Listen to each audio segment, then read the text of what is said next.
Well, I mean, you see, what's more important to us is the learning opportunity that this experience has given the party.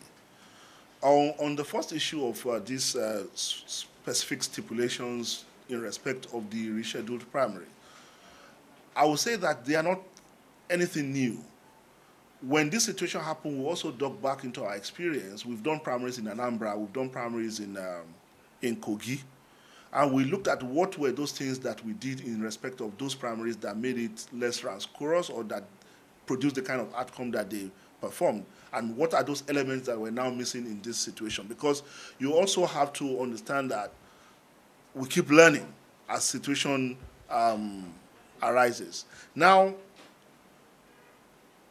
this may eventually coalesce into best practices in execution of our primaries. But these are specific guidelines in respect of the rescheduled primaries in Ekiti.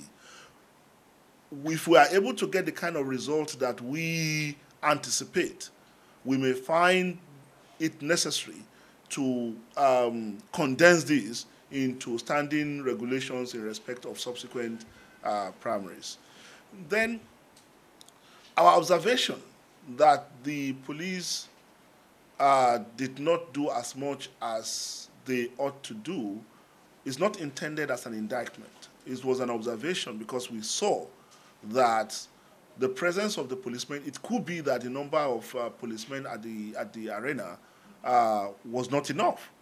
It could be that they were busy attending to other responsibilities around the venue that they were not able to give the kind of support that they ought to give to that particular attention, that they ought to give to that particular incident. It's the same police that we are going back to now. So it's not a question of losing confidence or indicting the police. It's the same police that we are going back to now to say, give us more men. In respect of Anambra, for example, in addition to the police resources in Anambra, the chairman of the primary committee, the governor of Borno, went with additional contingent of 70 mobile policemen into Anambra. So sometimes when you anticipate that there could be challenges, we anticipated that Anambra could be particularly difficult. And the chairman used his discretion to make that additional backup plan. But we probably underestimated the level of the potential disruption that could happen in respect of Ekiti, and we didn't make such provision. So we've learned from it, and that's why we're saying. So it wasn't intended as an indictment. So please, Omeza, don't go and say APC indicts police.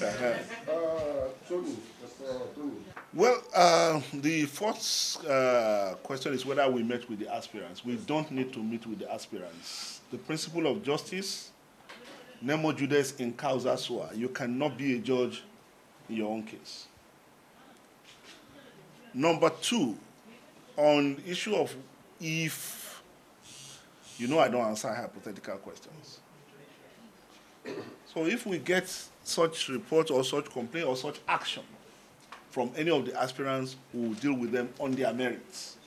But to begin to say, if this, then this, is beyond my brief.